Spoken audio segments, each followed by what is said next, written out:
today is the day that I get my tattoo.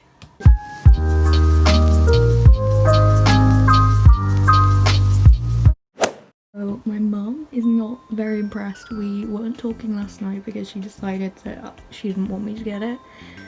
However, we've come to an agreement that even if she disagrees, I'm gonna go get it anyway.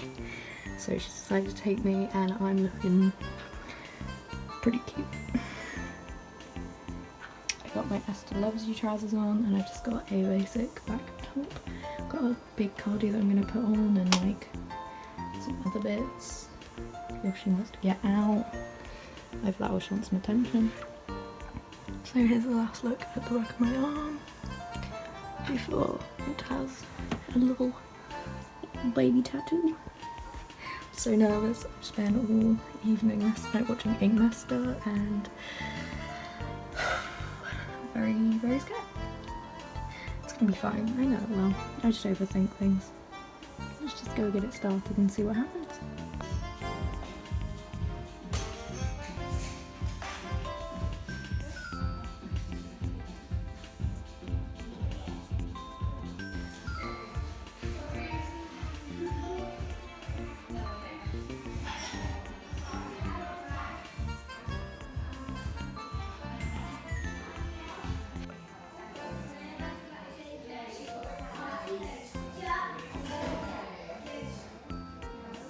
Hello, I said I'd update you on my tattoo. I definitely didn't forget. So I will admit it's been about 2 weeks since I got my tattoo. Things got crazy, yo. We went back into lockdown. I got quarantined. I've been in isolation for almost 2 weeks because we all went out in hotel. Someone tested positive for Rona. Like, I really haven't had the time. I mean, I have, because I've been doing classes online. I haven't had to commute. You know. Anyway, it's not why we're here. We're here to see my tattoo. So yes, I got it 2 weeks ago. For the life of me, I cannot remember the name of my artist or his shop. So I will put the tag up here. Oh my god, he was so sweet. I want to say his name's Antonio. I think his name's Antonio. Let's call him, I don't know, dude. So the dude who did my tattoo, he was super cool. He was the nicest guy and I feel so bad. Going back to it. His Instagram is Mr. A Tattoo. It was something else originally, but I believe he's changed it since then. So let's go with that. Basically, he was the nicest guy. I got really anxious to the point where I thought I was going to pass out before we even got a stencil on. And he just sat with me and he was like, you know, it's okay if you don't want to do it, that's cool. And then when we were done, he was like, yay, you did it. I was like, yay, I did it. He offered to buy me a donut because his studio, admittedly, it was in a bit of a sketchy place. My mum was not happy. She was like, because it's like, it's in a little like building estate right round the back next to a pole dancing class club thing and a mechanics place. So my mum admittedly the whole time was like, this is real sketch, I don't like this, I'm not letting you go in there and get a tattoo from a random guy you don't know. But it was in a really cute cafe and it was really like urban. And she just sat in the cafe bit and then there's a separation. So this side was the cafe, this side was the tattoo studio. And I got led through there. I sat chatting to the guy. I got really panicky and anxious and he was just talking me through everything. He's like, right, we'll do a line and just see what you think. And ladies and gentlemen, it was fine. It did not hurt. Should I say how much I paid? I paid a £20 deposit and then I paid 40 on the day, so my first tattoo was £60 altogether. And if you know me, you know I'm the biggest wuss in the world. I am a big fat chicken. Like, you might as well sell me at Nando's in a medium spiced chicken. Not even medium, I'm plainish. I am not even lemon and herb. I am just straight up plain chicken at Nando's. That is how much of a big baby I am. But I did it. It hurt, like it wasn't great. I got it above my elbow and there were parts like over the bone that hurt a little bit more, but it was nothing unbearable. It felt more like, you ever got a cut off glass and it's more so that sting where it's a bit like, ooh, that wasn't nice, I didn't like that, but it wasn't bad.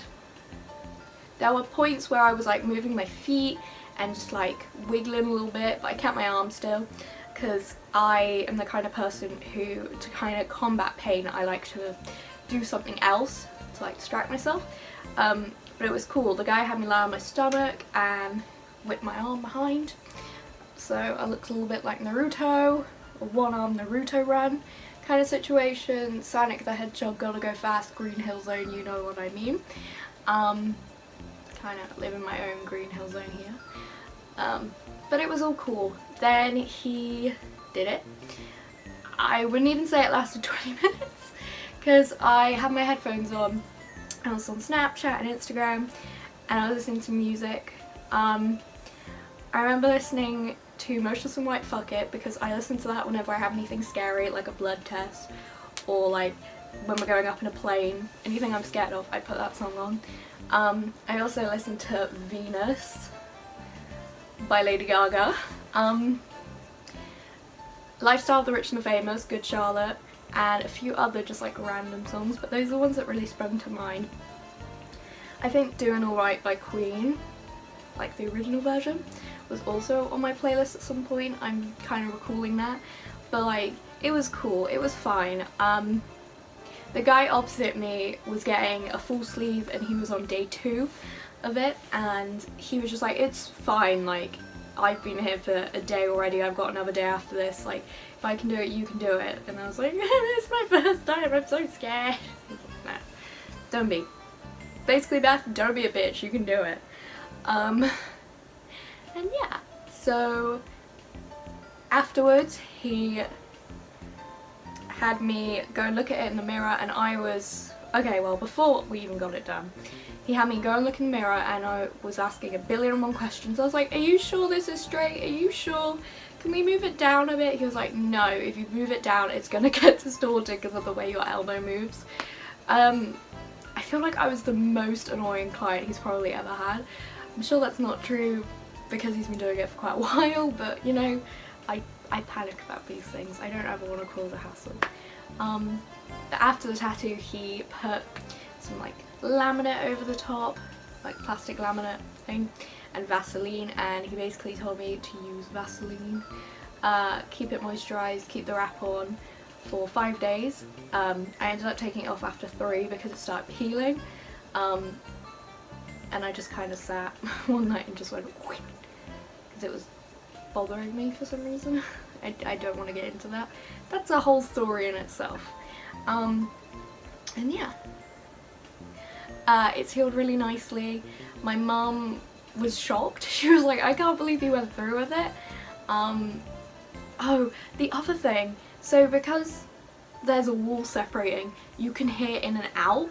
And apparently my mum heard me saying to the guy, my dude, my tattoo dude, that's what I'm calling him, tattoo dude.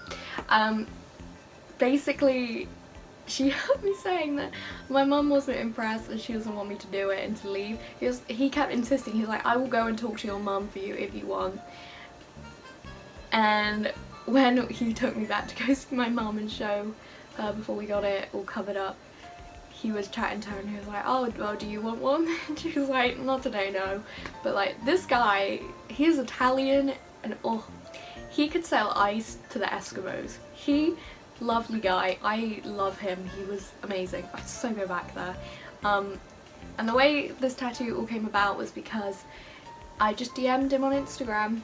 He put on his story, because he'd done a tattoo for someone who I do dance class with, or one of my teachers even. He put on, he really wanted to do some fine line text, and I was just like, hey, I want a fine line text tattoo, like, I'm up for it. And we messaged back and forth, and here we are like 2 months later.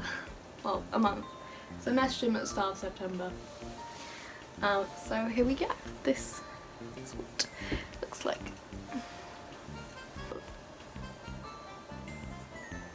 It looks like that's as much as it wants to focus today. I don't even know if this is going to be the right way. Probably not. I really should have thought about this. Anyway, it looks different. From that angle it looks a little bit weird, but if I straighten my arm, it looks better. Okay. It says subjective, and if you don't know what the definition of the word subjective is basically, it just means your feelings towards an idea or an object. So for me, what subjective is my recovery and the way I view myself, because I have had eating disorders in the past, and it's probably been going on about 6 years now, which is really even longer. How old am I? Oh my god, probably like 6-7 years this has probably been going on, which is a huge thing for me to admit. And I struggle even to this day with things like body dysmorphia, and being body positive and learning to love myself is something I've only learned this year. It's a huge step for me, and doing things to adjust my body to the way I want it to be in a healthy and not disordered way. So like dyeing my hair and getting my tattoo are examples of that. Like, I'm okay. I still have my ups and downs, but for me subjective is the way I view myself. So if I'm having a bad day and I think, oh, I don't like the way my thighs look today, or I don't like the way my arms look because I've got stretch marks, someone else could look at me and go, wow, she's got stunning legs. Like, girl, I know I have good legs. I've had this many times from many people. But, or it's like someone could look at me and go, ugh, hate her hair. Why would you dye your hair pink? Like, ugh. Again, I've heard that millions of times. Well, not millions, like 3 times. But it's like, it's just how you view things. And for me, my idea of subjectivity is like, I want to be a cool tattooed and pierced and cool hair dancer girl. Woohoo! You know? And yeah, I got it on my left arm because I always say that I'm split down the middle. So my left side is my dad's side and my right side is my mum's side. Didn't have the best relationship with my dad, so I'm trying to reclaim the left side of my body, if you will. Yeah. Yeah. It's quite funny though, looking back at my tattoos I want to get video, I didn't mention this one because A, I forgot, B, that's around the time I first really started considering it, but originally I wanted it behind on my neck. I don't know why, I just did, but I'm very glad I changed the placement of it because I still get confused. I'll be walking around and I'll see it and I'll be like, the fuck is that? I think it's some sort of like barcode or something. Everyone I've shown it to has loved it. It's only a little baby piece. Inevitably I feel like I will have a sleeve, probably more. It's a work in progress. I'm only 20. I don't want to get to the age of like 30 and have it all complete. I feel like a tattoo is a process. It's something you should grow old with and grow up with. But you know what, if I do end up completing it within the next 2 years, that's cool too. I only have one planned, which is my Lauren Heppel tattoo, which is going here. Estimated arrival time March, I believe. March next year. March or May, I think it's March. It's after February, I know that. I'm pretty sure it's meant to be the weekend after March. The weekend after Move It, which is like at the 20th. I really should know this, shouldn't I? I'm so tired, I need to go to bed. Okay. But yeah, so that was my first tattoo. First of many. Oh, let's talk about pain scale. I haven't mentioned this. On a scale of 1 to 10, I'd put it as like a 4, a 5. It was annoying. I'd say it was like a 4. It was just annoying. And because I didn't know what to expect, I freaked myself out. And I took a bag full of snacks. I had Lucozade, I had Tangfastics, I had lollipops. Like, I was good to fucking go. He had to get me some salt water, some sugar water, and that helped.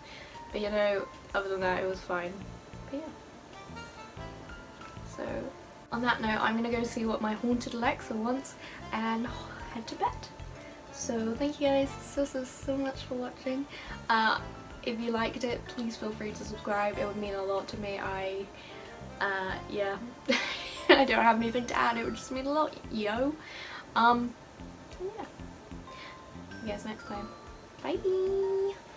Oh, how could I forget? Bye.